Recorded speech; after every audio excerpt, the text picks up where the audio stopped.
Good evening, everyone, and thank you so much for joining today's event. As you've been told, Costin was supposed to make the introductory remarks, but thank you, Janet, for the few remarks you've made. I believe the next order was to have Danson from Kakamega do a bit of a brief on e-cooking or clean cooking. So I'll give this opportunity to Mr. Danson. Karibu sana. Esther, Yes? before Danson comes in, I propose once you come in as a speaker, you make a formal introduction of yourself and what you do and what position you hold, so that we can also get to have your contact. You can also share the same on the chat so that people can get in touch with you. Thank you. You can pick it up, Danson. Okay, thank you, Janet. Thank you, Esther, for the opportunity. Thanks to IPEA for giving me this opportunity to concerning e-cooking. My name is Ligare Danson. I'm the chairman of the Kakamega County Renewable Energy Network. I'm also a director of a company called EPBP Limited. Long thing that we can discuss later after this. And I'm privileged to have this opportunity to share a few points about e-cooking. Actually, I'm also currently the host of the Kakamega e-cooking hub, the modern energy cooking services, makes a program by the UK Aid and UK Pact that is running currently in this country. Now we have 5 hubs. Kakamega was launched on 8th month. So we are new, but we have been pushing the agenda for a while now. I was given 10 minutes, so I may not speak so much, but I'm just coming from our, sorry, there is an echo from somewhere. Just coming from our ASK show, where we've also done some demonstrations and that have gone so well. Maybe just a small brief that form of introduction. The RISE report, this is regulatory indicators for sustainable energy, describes clean cooking as the combination of stoves and fuels with a higher high efficiency in terms of high efficiency and that produce lower particulate matter, that is emissions from smoke and the rest, and low carbon emissions. This is just a brief of what clean cooking is. And if you have gone through the SDG 7 described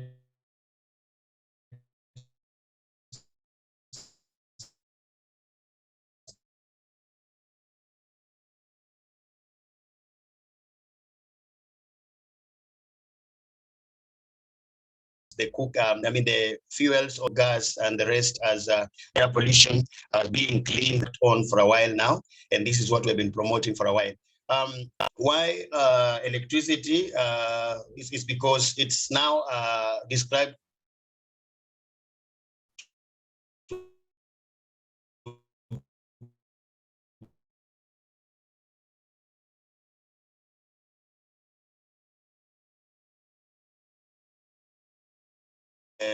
one of the attire, if you look at the MTBs, you find that technology is adopted as faster as at this moment. So we are advocating for this at every level, and this is an area that we are really championing for from every section of this country and even the entire globe. A few things about e-cooking. Why should you advise somebody to go for this? You'll find that it has all the attributes that point towards clean cooking. It's affordable. There's affordability. It's also convenient. You look at availability. It is available, accessible. Yes, it is. How safe it is. We look at also safety aspect. It's also safe. I'll describe that a little bit further. And when you look at exposures in terms of emissions, you find that e-cooking is also has also qualified in that aspect. And then it's also efficient.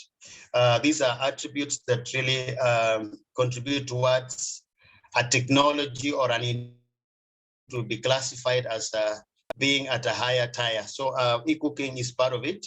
It's one of the interventions that are also trying to mitigate around climate change. That's why we look at it as one of the technologies that we should champion. We have been doing this, and we have found out that it also has its own challenges, which we are also trying to address. I'll be a little bit brief. If we may need more of this information, we can reach out so that we can share part of the data that we have gone through here. The upfront cost is one of the challenges that we have encountered when we are preaching this good gospel of e-cooking. How do we mitigate this? We have suppliers that are looking at pay-go systems whereby these appliances can be acquired on date, but with a prior arrangement, so that at least we have it achieved in most of the areas. Also, we saw that there is a challenge with grid reliability. Somebody was telling me that, what about if you are preparing your ugali the way we like it, and then electricity goes off, the way we have outages and the rest. We are also trying to mitigate this through having also solar options for the same, which are also in pipeline. We also have the program we are running with MEX works closely with KPLC. So this is also an area that they are helping us to make sure that we have sustainability in terms of supply and supply of the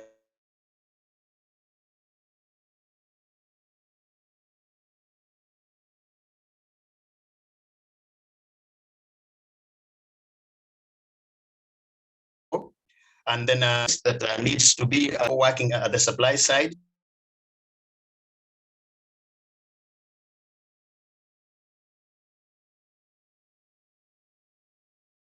The challenge that we have. One of the other, we are spreading this, doing awareness creation and spreading the gospel of e-cooking.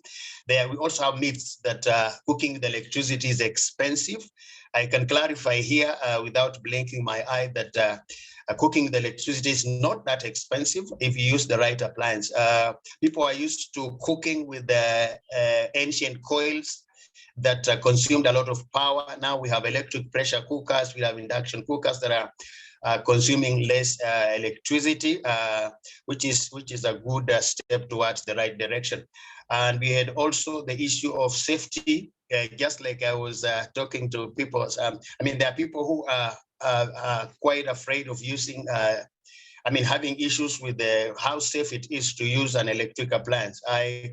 I want to assure us that it's safe. The current gadgets and appliances that are in the market now are very safe to use. They have even safety gadgets. We have a place where you control the pressure levels and all this, and this is well taken care of. And we're also doing behavior change campaigns, creating awareness, telling people that it's safe, and there are also meals that are sweeter cooked in an EPC than the open fire and charcoal and the rest. So these are also part of the interventions that we are doing. In a nutshell, this is what we are doing here, and we are pushing this agenda so aggressively, pushing a number of appliances. Kakamega, we have identified champions that we are working with here. We have 12 sub-counties, each representing a sub-county, and then we are moving towards having 60 of them because we want to cover the entire county of 60 wards. So this is also going on in the other hubs. We have a hub in Makueni, we have a hub in Kitui, we have a hub in Nakuru, Kisumu, and now we have Kakamega, and moving forward. I think I'll pause there. I don't know if my 10 minutes are over. But in case someone has a query, as the others continue to give their presentations, we can have a chat on the a query on the chat so that we can respond to. And then if we need a plenary, I can also come in and respond to any queries. Thank you so much, Esther. Thank you so much, Janet, for that opportunity. I think that was my time. Thank you so much. Thank you, Danson. We appreciate e-cooking, and I think 80% of us have experienced e-cooking, and we can testify that you can actually multitask, cook at the same time. What I would like Danson to do, you could probably share the list of the people managing the hubs in the different counties that you've mentioned. Maybe you can share that information with us, and we'll be able to share with a large platform of energy professions for anyone who'd want to reach out. To our next speaker, you're welcome.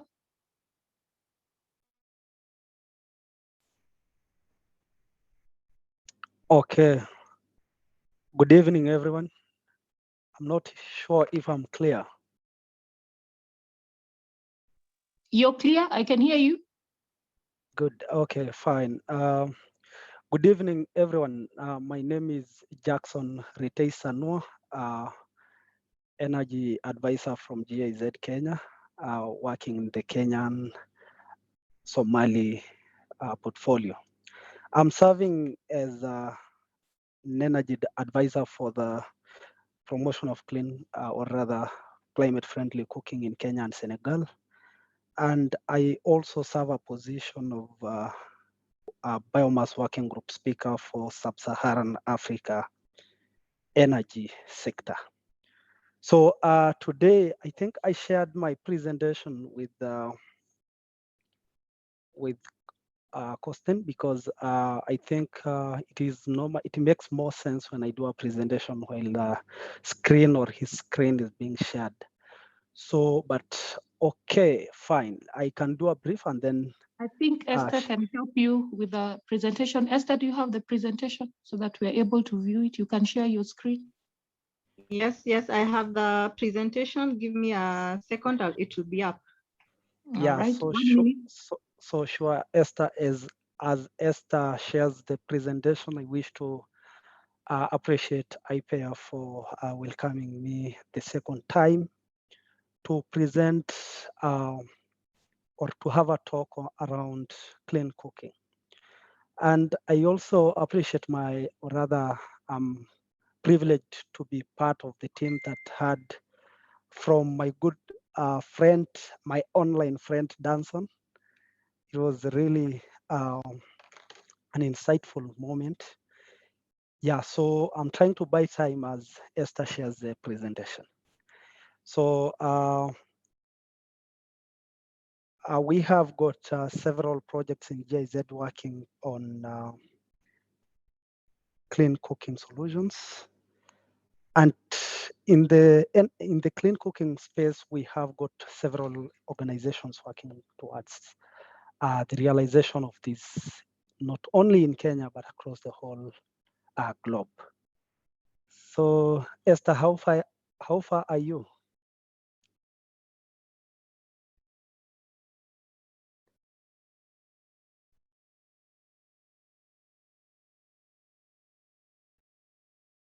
Still working on it, sorry.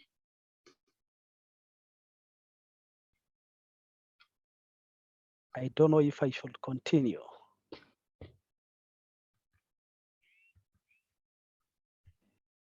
Okay, I have it.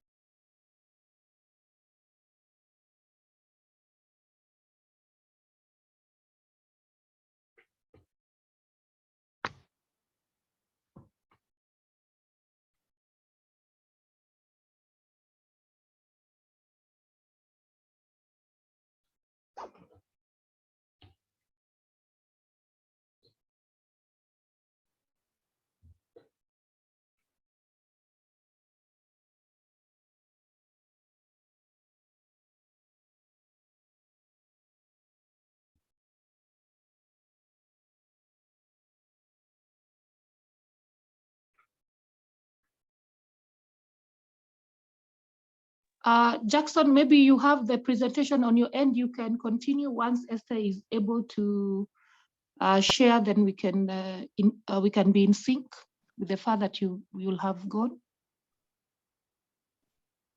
Sure, thank you. I think today the discussion is all about clean cooking, and I'm happy to share some insights around clean cooking. But I may not touch much about the, e-cooking, because it has been really, this guy, Danson, really dived deep into it. And I'll be happy to share what is happening, or rather in insights around the rest of the clean cooking solutions. So I want to introduce clean cooking. What does it entail? Clean cooking refers to the use of modern, efficient and clean energy solutions for cooking. These include improved cook stoves and clean fuels that include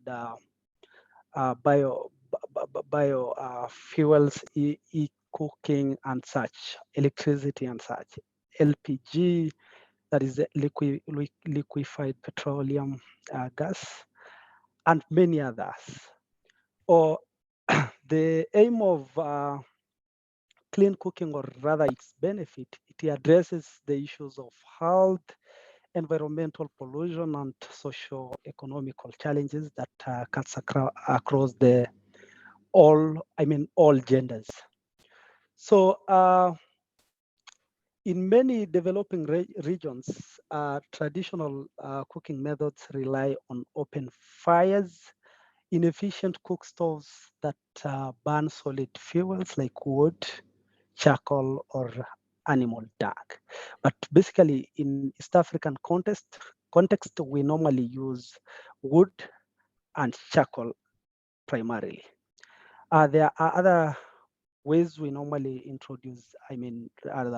use other solutions like pellets, both carbonized briquettes and uncarbonized briquettes. Clean cooking solutions really aim at improving the efficiency of cooking processes and reducing harmful emissions. So there are many benefits of clean cooking that involve health benefits that reduce exposure to indoor air pollution, and other environmental benefits that involves reduction of deforestation and environmental degradation. Clean cooking really saves time, and it is also economical. Time is money. It also brings about an aspect of safety, because you will not experience the risk of burns, injuries, and accidental fires. So in the Kenyan context, over 70% of Kenyan households depend on biomass fuels as their primary source of energy. And about 59% of Kenyan population use traditional cooking solutions. These are 3 stone open fires and metallic cook stoves, the ones we call KCJ, Kenya Ceramic Jikos. And about 11% use improved biomass cook stoves. And from these 30%, from the whole population, about 30% use clean cooking solutions that involve the bioethanol, biogas, e-cooking, LPG, among others. So basically, in the biomass context, firewood contributes to about 65%, and charcoal contributes about 10%. That is in both urban and rural setups. Of course, without leaving behind the peri-urban setups. 97% of communal institutions, as you know, in Kenya use firewood for cooking. when you go to your local school, even universities, they use firewood for cooking mostly. So it populates to about 97% of all institutions in Kenya that use firewood as their cooking mechanism. So through the involvement of development partners, the Kenyan government and other institutions of goodwill that are focusing towards access of clean cooking in Kenya, there is about 80% penetration rate of improved cook stoves into institutional setups. So this is data that is based on Ministry of Energy, Ministry of Energy statistics made in 2019. So the current situation in Kenya shows that about 38 million people in Kenya are at a risk of household air pollution. That is due to solid fuels. And this shows that about 23,000 deaths are experienced in Kenya annually due to pollution from harmful cooking solutions. So now, what are the modern cooking technologies that we do have? The ones that we're trying to force into the market to ensure that we minimize all these harms that are brought about by these old or rather traditional cooking solutions. So the modern technologies, we have different clusters, and these are clustered in tiers. We have got tier 2 that forms mostly firewood cookstoves, or rather cookstoves that use firewood, charcoal, and we have tier 3 that uses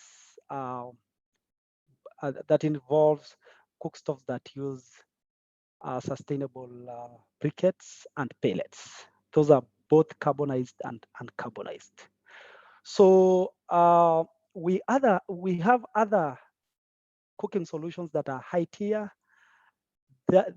These are tier 4 and 5 that involves electric cooking, e-cooking, LPG, that is liquefied petroleum gas, biogas, that is clean biogas, bioethanol, solar thermal cooking solutions, among others. So if I dive deep into the biomass aspect, we have got solutions that are trying to modernize the traditional mechanisms that we used to have, that is the KCJ and open fire mechanisms. So we have the portable cook stoves and the cook stoves that are fixed in our kitchens. So these ones use firewood as a source of fuel, carbonized and uncarbonized briquettes together with charcoal. So there are different designs of these, and the design, the way the designs is made, and the workmanship and development of the whole cook stove tells about the efficiency, both thermal and the emission aspect. So this is what will bring about the clustering of the cook stove into different tiers. So there is a difference between tier 2, tier 3, and tier 4. Tier 2, rather, tier 3 stove is more efficient and environmental friendly than tier 2. So on improved cook stoves, we have different solutions, rather different types of cook stoves. This involves the Jiko Kisasa cookstoves that are fixed in households.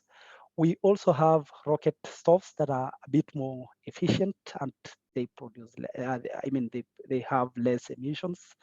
We have the Jiko Kisasa portable, because you've seen adverts on TVs and many social media platforms showing these Jiko Kisasa Jikos.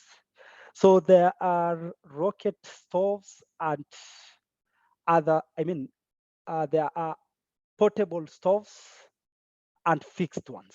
So in these, we try to modify the solution into a more reliable and friendly, considering the ergonomics. So how do we produce improved cookstoves? The process of producing an improved cookstove depends on the materials, or rather the constitution of that cookstove, because we have different types. For example, when you want to have, or rather to develop a Jiko Kisasa improved cookstove, you will start by, there are two different parts that are constituted and then assembled later. So there is the clay part, or rather the insulation part, and the insulation part can use many materials depending with what you want to achieve, the efficiency you want to achieve. So you can go for clay insulations, clay liners. You can go for ceramic, fiberglass. There are others made of vermiculite, and there are different approaches towards the development of each and every one of them. So if I can take you through how to develop a portable and a fixed Jiko Kisasa, there are different processes. There are different processes that leads to the realization of this. So we have got, you start from the material acquisition, that is the clay and pottery sand. Then you do the crushing to get a finer texture. Then from there you go for soaking. Soaking tries to bring about it tries to dissociate the clay and make it softer. And then you go to the process of sorting, mixing, you do the kneading. There is a very important aspect of fermentation that increases plasticity. Then from there, you do the molding. There is an aspect of curing before firing in kilns. That is, after molding, you have to allow it to lose some moisture content before you do the actual firing in a fire chamber. Then from there, you do the storage. As you do as you plan, or rather you decide on which direction to take. There are two options when a clay liner is fired completely. You can decide to install it in a kitchen, to have a fixed Jiko that is normally done in twins, or rather you can go for the portable Jiko. So if you wish to do the installation, there is an installation process that is not expensive. It is a bit cheap. And to have a portable cookstove, you can go for the option of cladding. Yeah, you develop the metallic part and then do the actual assembly, and then you take your cookstove to the market, or rather to the consumer directly. So now, what does it mean to professionalize this process of making cookstoves. I'm using a biomass cookstove as an example, but this professionalization aspect cuts across. So professionalization is trying to formalize this cookstove production process. Yeah, this goes deep into mechanization of the process, equipping and expansion of production centers. You bring about an aspect of introducing new producers by establishing, or rather instilling knowledge and skills of how this is done. And then you capacity build guys that are already in the market, as well as the ones you introduce in the market. In this, you do technical support, while you do backstop the producers themselves. Then in this, we have an aspect of, or rather there is an aspect of quality assurance and quality control. And this is what sells the cookstove in the market. This is how you can brand your name as a producer. In professionalizing the production process, there is a lot that goes into innovation. This is because you have to come up with different technologies, you have to come up with different solutions, and perhaps you have to come up with different fuels if you are innovative enough.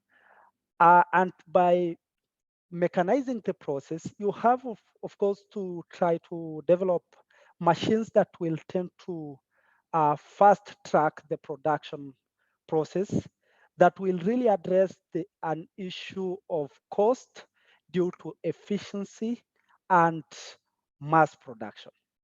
So, okay, sorry. So to dive deep into this innovation aspect, I mentioned about development of the new cookstove designs. I don't know if I'm going faster than. Yeah, you can go to the next page.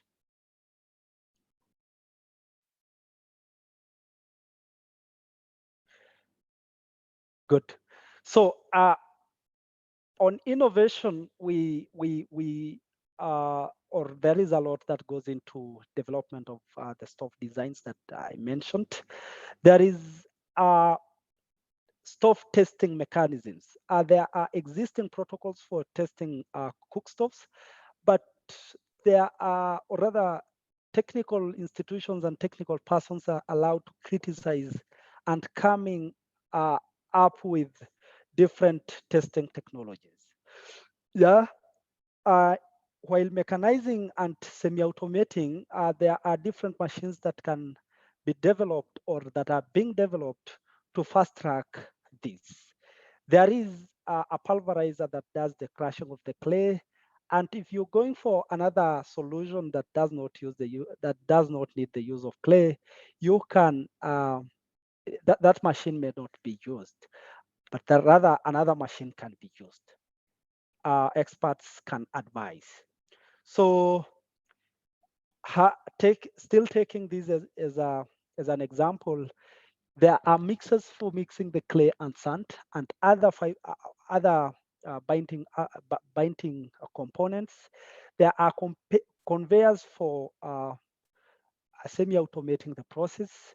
Extruders, these do the compaction and molding of the actual cookstoves. So this will minimize the aspect of traditional artisanal approaches that tend to use a lot of labor, and they are not, or rather, time-consuming approaches. So there is a space for troubleshooting and maintenance of machines that that will be used or that are used in this in each production, or rather in each solution. Material testing and also business development, business models development. So there is a lot that goes into innovation around cookstove solutions. Danson can really mention a lot if he is given a chance to say so. Yeah, so going to our next slide, you can see several, or rather, you can see a modern kiln. This was designed in Dekut as a solution for firing, and we fabricated and facilitated at GIZ. We facilitated the development of this, and honestly, it brought about a paradigm shift, because this is very efficient and it uses less fuel, and it has two different alternatives of fuels. You can choose to do briquettes or firewood, and the amount of firewood that can, or rather the amount of firewood that you can use in this kiln has been reduced by 50%, almost 50%, compared to the existing kilns in the market. So these are solutions that can be given to various guys, or rather various companies in the space. Yeah, we also have a clay mixer that was developed in Dekut. And this is also, I'm trying to mention some of these practical things to encourage someone listening to try something that can be a solution to these problems we have.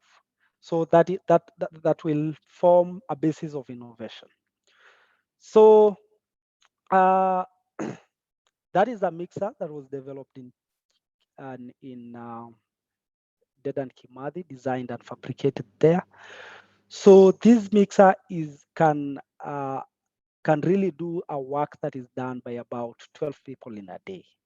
So, and the cost of electricity is less, rather, it does work very fast. It mixes in, whatever it mixes in 1 hour can be done by 12 people in the whole day.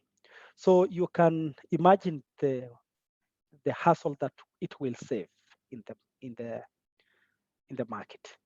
So I want to go into the next slide and mention something to do with the current interventions from the government, development partners, and other projects from non-governmental organizations. So in Kenya, we have got KOSAP, that is the Kenya Off-Grid Solar Access Project, that tries to bring about these solutions.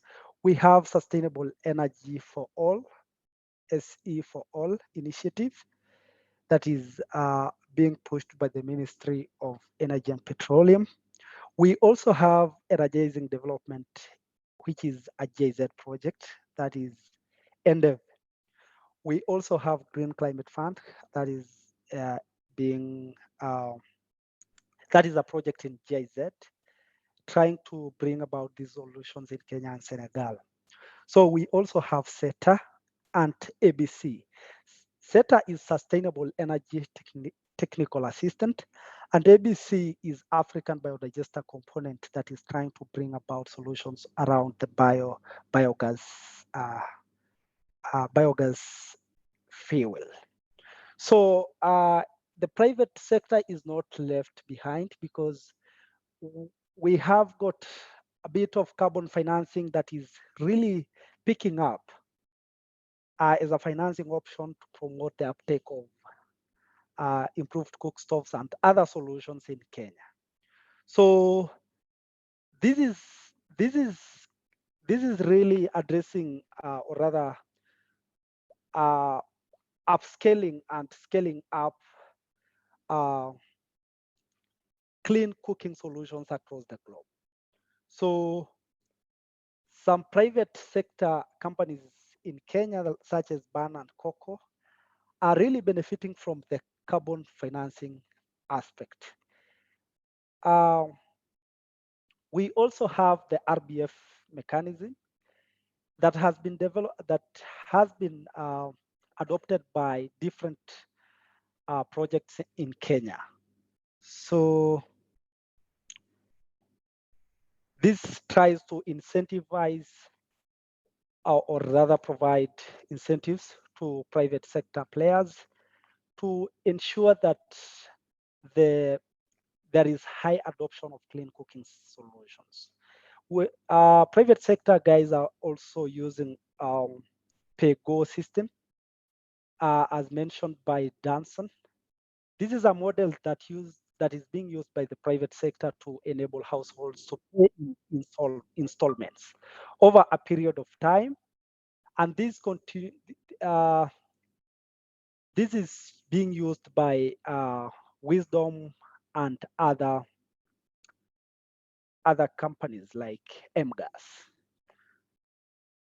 So in Kenya, we are experiencing taxation. As you know, it is a big discussion around, rather, in Kenya. So we have the government introducing VAT in 2020 on clean cooking solutions, and this is being addressed by Clean Cooking Association of Kenya, that is CCAK, to try to advocate the removal of these taxes to fast track the adoption of these solutions, or rather clean cooking in Kenya. So there are emerging issues around carbon financing in Kenya. So carbon finance is picking up as a financing option, as I mentioned, to promote the uptake of improved cook stoves and other cooking solutions, including e-cooking and LPG, and the rest. But the main focus at the moment is on improved cook stoves, with reasons behind this. That is, there are various reasons behind why this carbon financing, is mainly focusing in improved cook stoves. Okay. So carbon finance really represents a significant opportunity to close the clean cooking funding gap in Kenya, because people will be given, or rather, people will be incentivized, and this means that there will be fast adoption of these technologies. We also have the National Treasury developing the Green Fiscal Incentive Policy. This is trying to bring about regulation of voluntary carbon markets and access to climate finance So this means that there will be a fair playground for anybody that is involved in the carbon finance value chain. So to wrap up, there are various career opportunities. That is in the next slide. We have got various career opportunities around clean cooking. In all these clean cooking solutions, we need, or rather the space needs, energy advisors to advise on future, or rather improved technologies that will come up.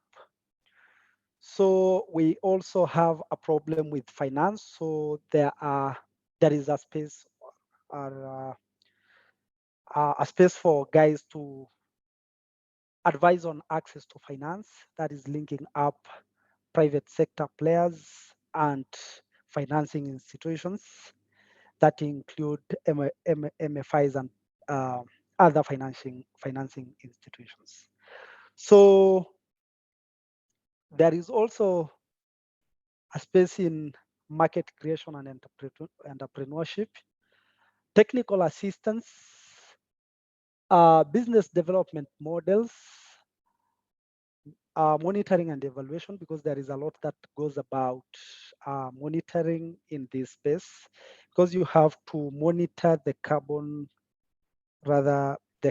content that you save, the problems solved, and all other solutions, and you have to really analyze the data. So there is also an opportunity around environmental, social, and safeguards, or rather social safeguards. There is also a space for procurement specialists and computer experts. And around all these, there is a consultancy aspect, because every other time all players in this space reaches out to consultants to get assistance on how to address, or rather address, different problems in the space. So that brings me up the end of my presentation today. I try to really run fast to ensure that I don't go beyond 9 p.m. But okay, I'm happy to have come between you and your supper. Thank you, and I'm ready, or rather, you guys can raise questions. Okay, thank you, Jackson. Yes. Okay, so Caleb could just handle the Q&A section. Somebody can just type a question in the chat, and Caleb raises it and you respond. I think that will be okay. Yeah, sure. Yes, hello guys. I hope you have enjoyed the session. So at this juncture, I would like anybody who has a question to kindly type it in the chat, then we can raise it up.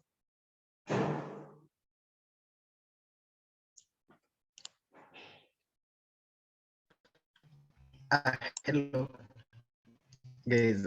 Just maybe to interrupt shortly. I'm sure we have had some new guys. Possibly, I'm not sure if he's able to hear me, but Prof. Siagi, maybe he has something to say before he continue. Yes, hello.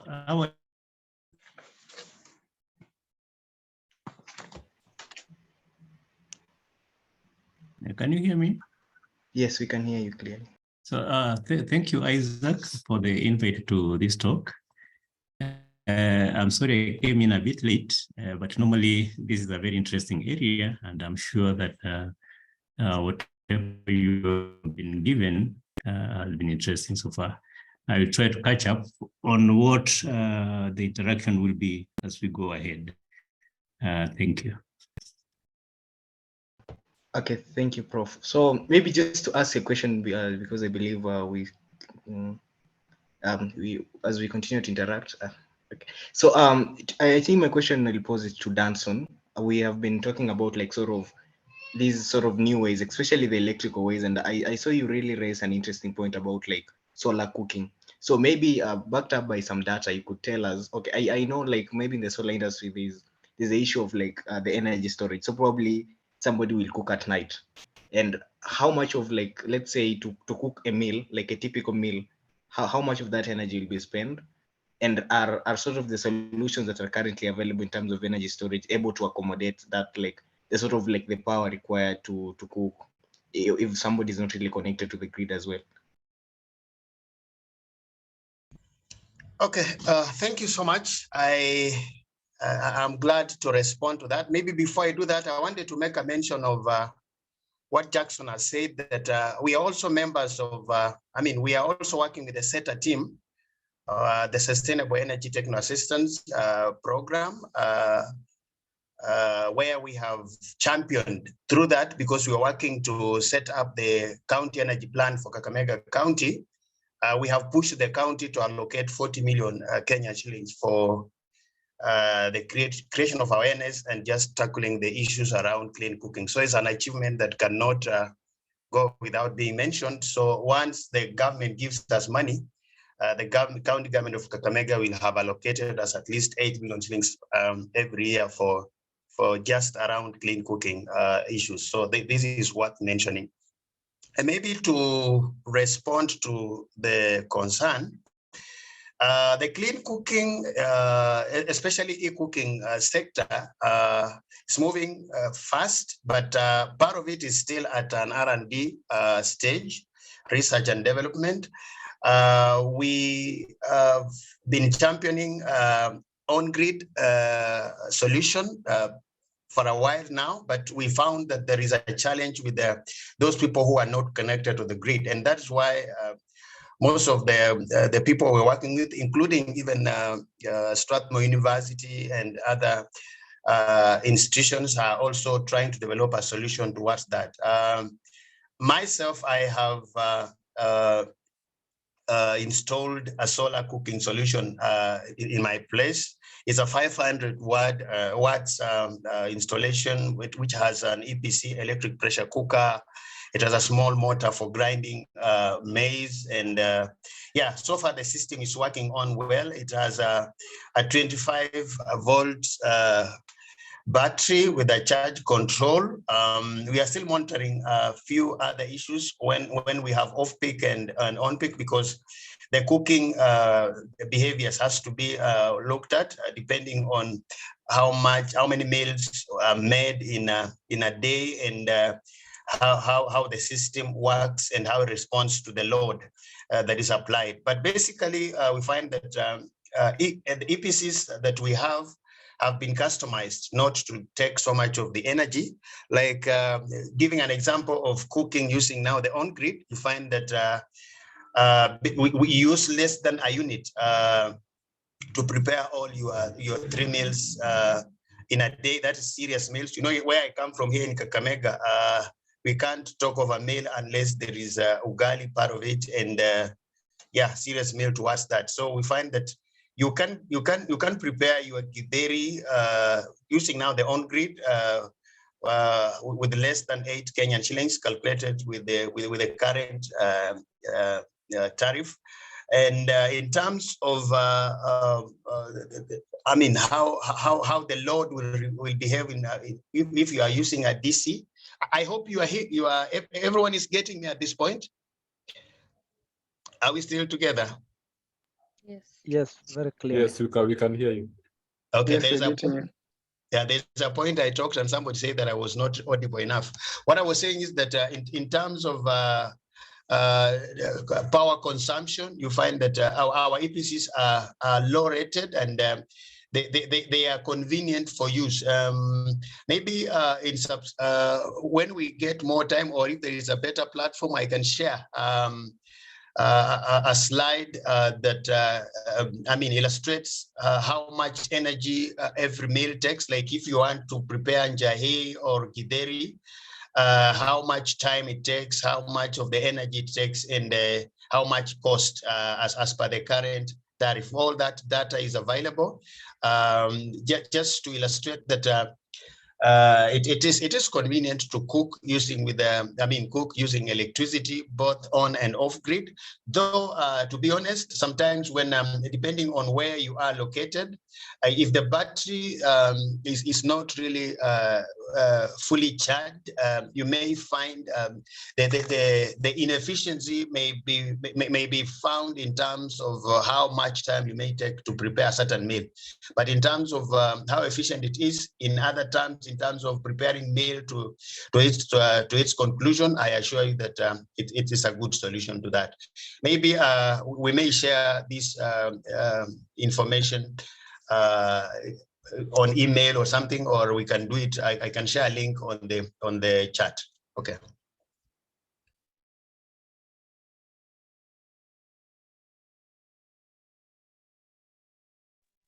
I think I'm clear. We still have questions? There are two questions on the chat.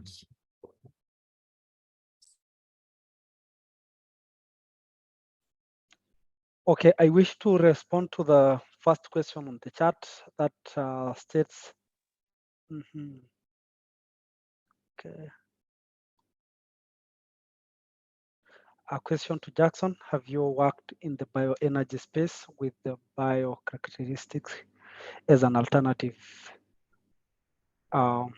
fuel for cookstoves, or it is biochar as an alternative fuel for cookstoves? Is this picking up or being adopted in Kenya or Senegal? Yeah, sure. This is one of the components that is being promoted by the Energizing Development that is in various, this is a project that is in various countries in Africa, including Senegal and Kenya. So these solutions are really picking up, and they are quickly, they are quickly picking up because they are efficient, clean, and environmental friendly. So yeah, sure. The project, there are various projects in Kenya, including NDEV. And to respond to the last question, how can community engagement and behavior change campaigns be effectively utilized to promote the adoption of clean cooking technologies? So behavior change campaigns will really be a solution towards the adoption. It will really fast track and scale up the adoption of clean cooking technologies. And the best approach to do this is by using the available platforms we have, social media, and having grassroots approaches that will really reach to the consumers themselves to market and try to bring about a shift in the behavior in which people utilize these cooking solutions. So I think that is responded to for solutions like cocoa. So for solutions like cocoa, is it really economical to create production and supply for something like ethanol? Is it a feasible future alternative? Yes, yes, it is a clean cooking solution, meaning if it is really addressed, and because what happens, a solution is introduced into the market and then there is improvement as we move by. So there is feasibility in the future on every clean cooking solution that includes whatever Cocoa Network and other companies are trying to promote. So ethanol, yes, it is viable and it is feasible for future adoption. So, however, there are a lot of improvements that need to go into this, because there are modifications to suit what is needed in the market, what will really make a consumer happy. So if you push yourself into the space, you can sell whichever clean technology you have.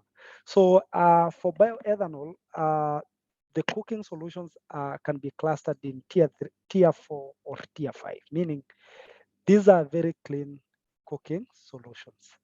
And by this, I mean they are safe in terms of the environment friendly, and through the development of the right facilities, you can address the safety aspect of whoever that interacts with these solutions. So yes, ethanol is a viable idea. Maybe if I can add something small on that. Thank you, Jackson, for that clarification. I just wanted to add a point on behavior change and campaigns that for us, we have engaged champions. And our champions, if you see, they are located from different regions, and you find most of them are affiliated to CBOs, affiliated to women groups and the rest. So it becomes easier to spread the gospel to the end user, even those who don't know what an EPC looks like. Just to mention also, as we provide solutions, let us be gender sensitive so that we have a cross-cutting solution, because you find that when you come in with a new solution, it may be favorable to one gender and then it becomes a problem to the other. And then you find that the other gender is the one that is maybe economically strong in the house, and then getting that shift, that transition becomes a challenge. So we are also trying to make sure that we come along with all the stakeholders, with all the gender and all, so that we leave no one behind with our solutions. Otherwise, yeah, I think that one really works, and the transitions are moving on well. Thank you so much. Thank you for the clarification, Danson.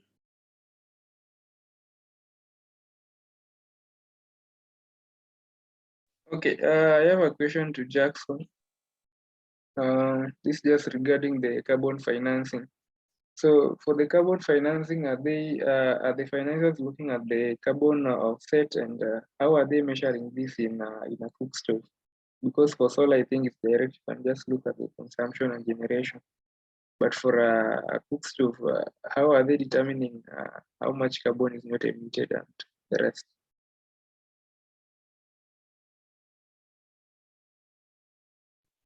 Okay, thank you.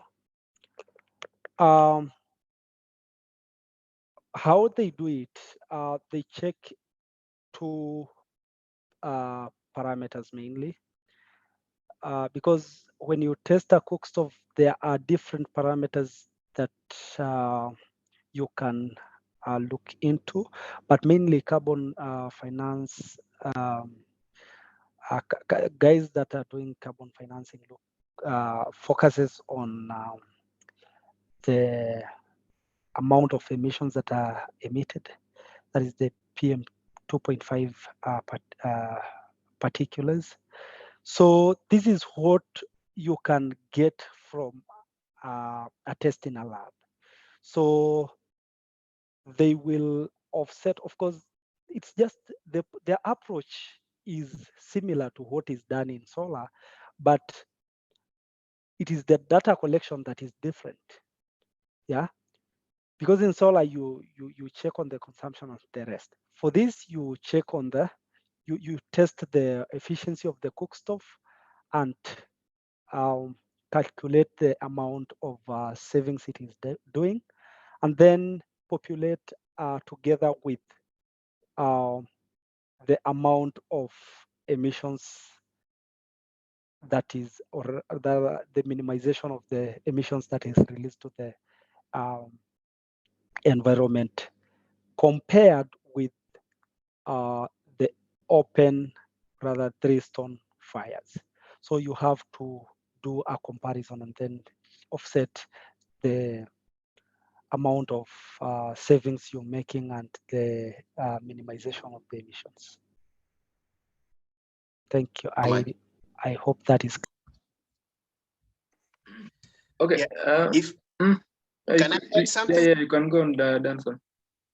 Thank you so much. Thanks, Jackson. That was very clear. And also just to clarify that before I did e-cooking, I was also doing carbonized briquettes. And for that is also almost the similar case, whereby when you do, you test for particulate matter and emissions, it's easier to make a comparison on that, looking at the tire you are in. If it is tire 3, then you look at the offsets you have made towards in comparison with maybe a 3-stone or charcoal.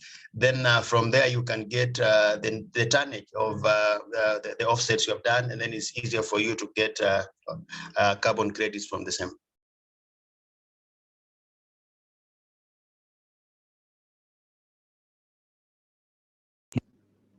Okay.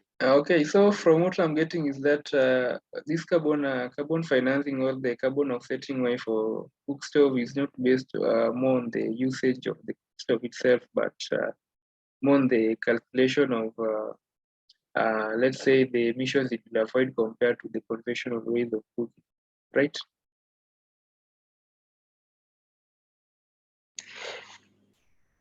Actually, it's both. It's both. Because for me, I'm failing to understand, because you can buy a cook stove and not use it, and with that you'll not be offsetting any carbon. Same way to say solar also, you can just buy a panel but not use it, you're not offsetting. But for solar, in terms of for them looking at the carbon offset, they'll just look at how much you're consuming, you see. But for cook stove, are they like determining this one you'll be cooking for like 2 hours in a day, you see, such metrics?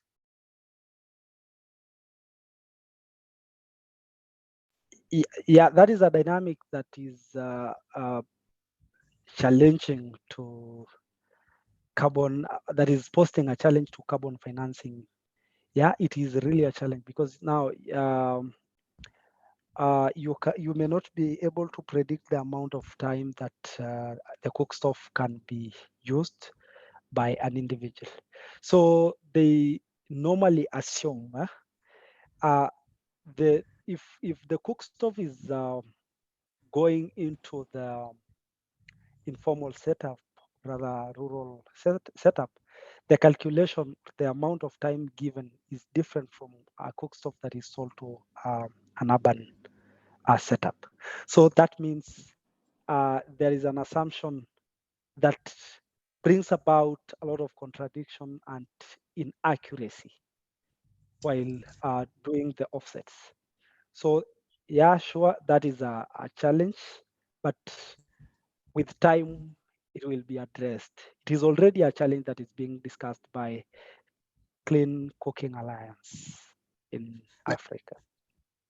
Maybe to make addition to that, I know of a company here, I will not mention the name, in Kakamega that is also producing efficient stoves, installing them. For them, they have serialized all this. They have agents that collect data on how the stoves are used. So I think that that one is more streamlined, and for them, they are clear to know how they are strict and clear on how the stoves are used.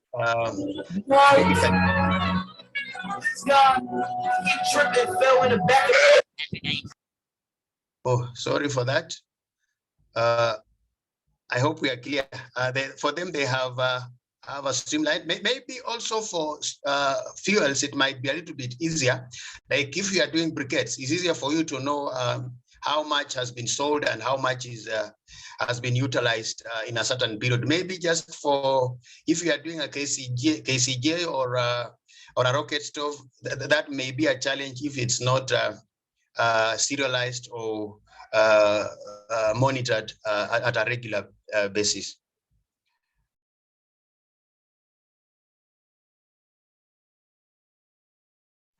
Okay, I believe at that point there is no more questions, unless if you have one.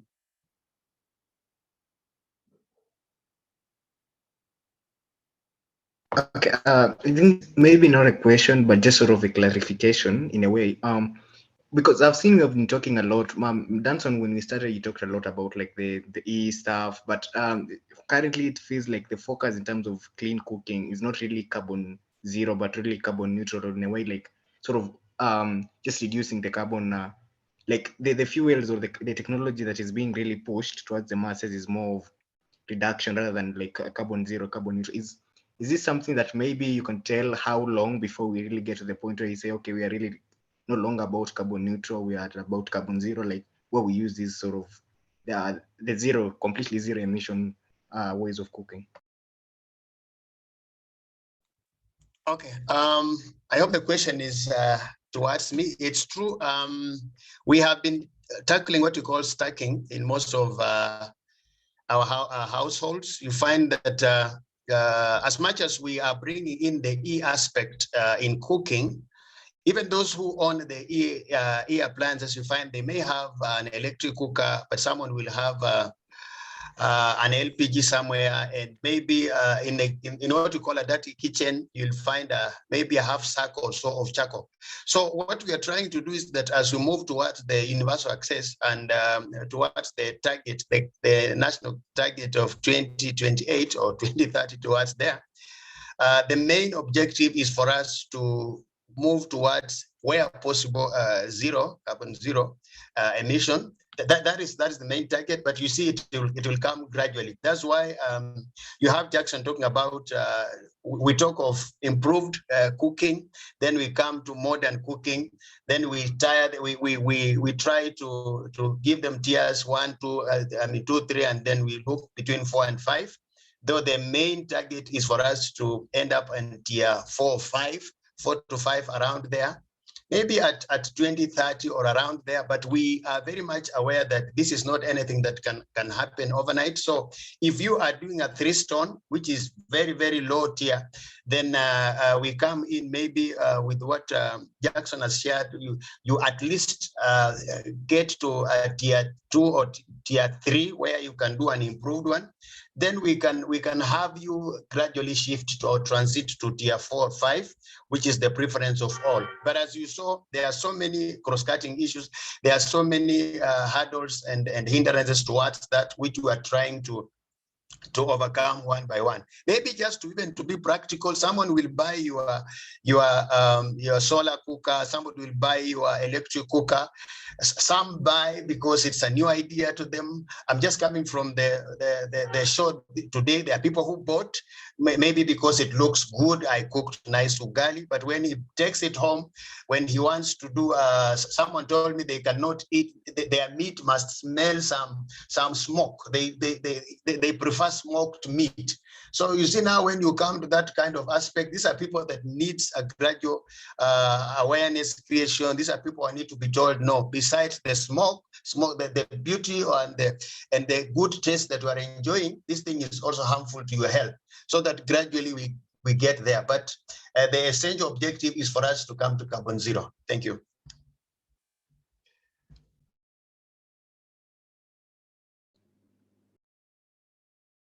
Yes, thank you, Mr. Jackson. I believe everybody has gotten something from the questions that have been answered. So at this point, I would like to introduce Masinde to give us a closing remark. Masinde, welcome. Okay, so thank you, Caleb, thank you, Jackson, thank you, Danson. My name is Isaac Masinde, and I'm the TSA chair. But before I do, TSA is an association of engineering students at Moi University. But before I give the closing remarks, I do believe that maybe someone has something to add on. Anyone? Is Dr. Kimutai around? Isaac, maybe, yeah? Isaac, Yes, maybe Dr. I can Kimutai, just say something if I am audible. Yes, you're audible, sure. Okay, thank you for the presenters on this topic. At least from what I've been able to get and from the discussion, it looks like sensitization is really key to the uptake of these clean cooking solutions. Indeed, from what I've heard, using electricity may be cheaper than using LPG, but it's very difficult to convince somebody that that is so. We have that traditional belief that electricity is more expensive than these cooking solutions. So indeed, you'll have to do a lot. I'd tried to get in touch with you, the Clean Cooking Association of Kenya, last week, but we were told you were in Kakamega launching those clean cooking. Was it a strategic, the county strategic plan? Danson? I don't know if it's the network from my side, but I didn't hear your question very well. You talked about strategic what? Sorry. No, I think we had tried to get in touch with you. We wanted to have a conversation with you as the Clean Cooking Association of Kenya, but we understood that last week you were busy in Kakamega, and we are hoping that when your schedule is more flexible, we can be able to engage. Doing is very good, and we hope that we'll find time to engage with our students more. Okay, So Isaac, if you may hear me, you can though I continue. cannot hear you so clearly.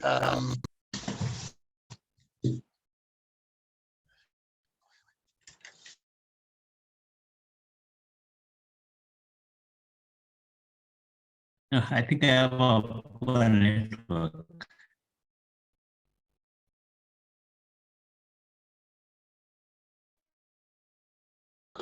Actually, I think it's Jackson. It's done. It's done. It's for Dan, so not you. No, Okay. I'm equally struggling to hear him. I don't think it is Jackson's.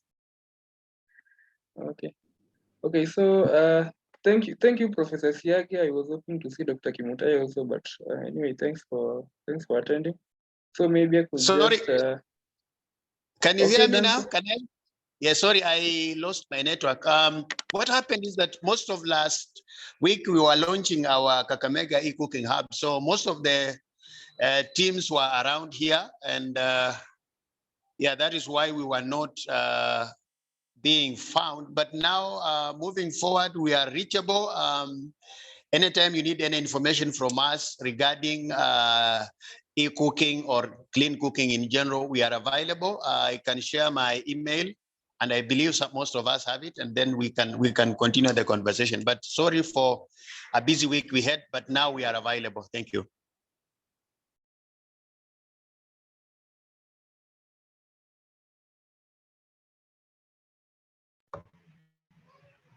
Thank you.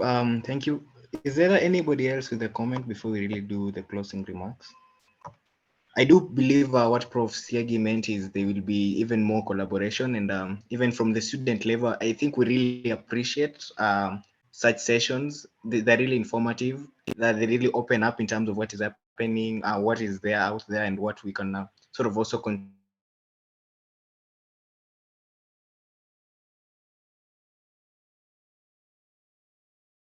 Okay. Are you speaking, Masinde? We lost you. Hello, Masinde. Okay. Maybe I can just do a brief about our association. Then I have one of our executives here called Dr. Kinya. He'll just give a word, and Masinde shall close. Is that okay with everyone? Yes. Okay. As you can see on your screen, this is all about it. So, Association of Energy Professionals of Eastern Africa, the second local chapter of AEE. AEE was founded in 1977 as a non-profit professional organization for those in the energy industry mainly. So currently we have a membership of over 300, drawn from both the public and the private sector, academia and development sectors. So we do have people like EPRA members, people in KPLC, people in GIZ, people in the universities, for example, like me, and students. For this talk has been organized with the student chapter, which is headed by me. So the student chapter basically have membership across universities in the country who belong to IPEA. So we do have sessions regarding energy topics and the likes, hydrogen, wind, geothermal, and we also do site visits. Then at times we also do have like trainings, which is held by IPEA. So I'm encouraging more university students to join because currently Professor Augustine Bedi is our member, if you know him. Because currently we have most of our people from KU, JPOT, UN, don't have like the other sides, but it would be good if we'll have more universities also join. So the membership categories are here. We have individual, we have the students one. So students one, so long as you are first year, second year, so long as you're in university, you fall under this category. And we have the corporate membership, is the likes of organizations like Kengen. If you want to join as a company.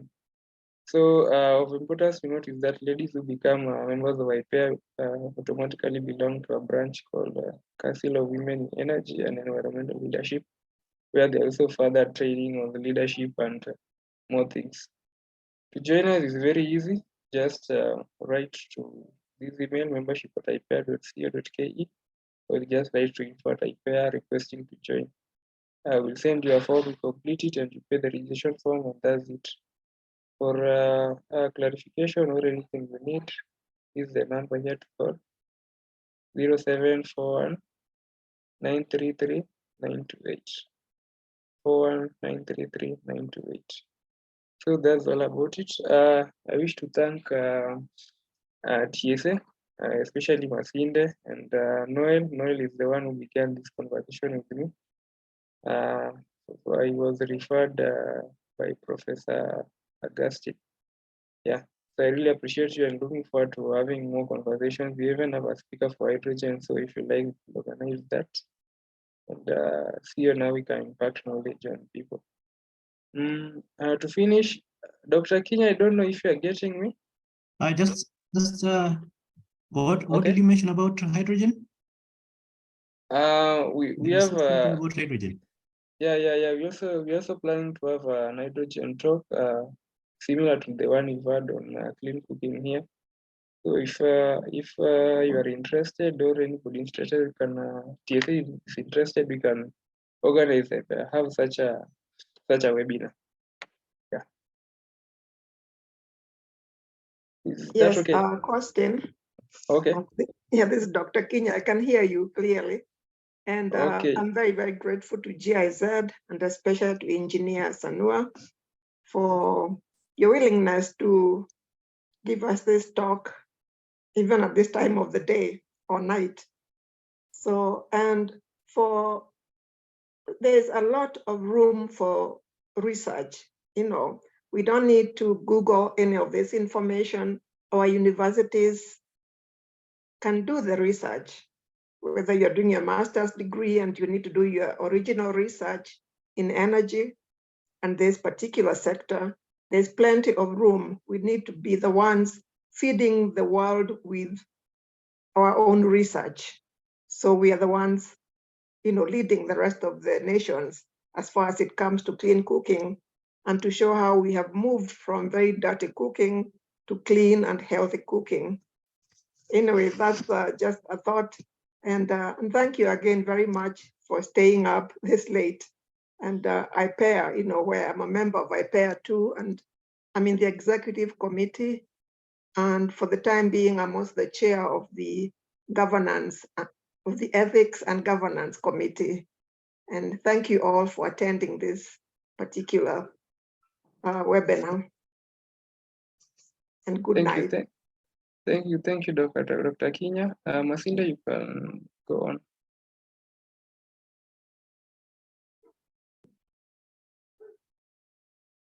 Is Masinde around, really?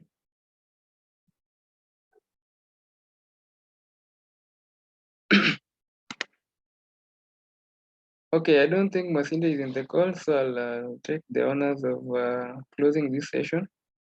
First, I want to thank Mr. Jackson Sanwa for presenting. This is the second time he's presenting for our session. We really thank him getting this time, and to add on to it is night time. And we've extended with a lot of minutes, 30 minutes. Thank you, Jackson. I also want to thank our able member, Danson, who is very active in the clean cooking sector, for staying here with us and giving a word and presentation and answering questions. I also want to extend my gratitude to Professor Siagi for being here and encouraging the students. And also want to thank very much the students of Moi universities who are here for attending this forum, this webinar. Without them, I think we'll not be having an impact or we'll be doing nothing. Thank you all for attending, and I wish you a good night. Maybe you can plan many things more with Masinde, and we'll be in touch and we'll be seeing each other. Thank you. Thank you, everyone, Thank you and so much. goodbye. Thank you. Good night. Goodbye. Thank you.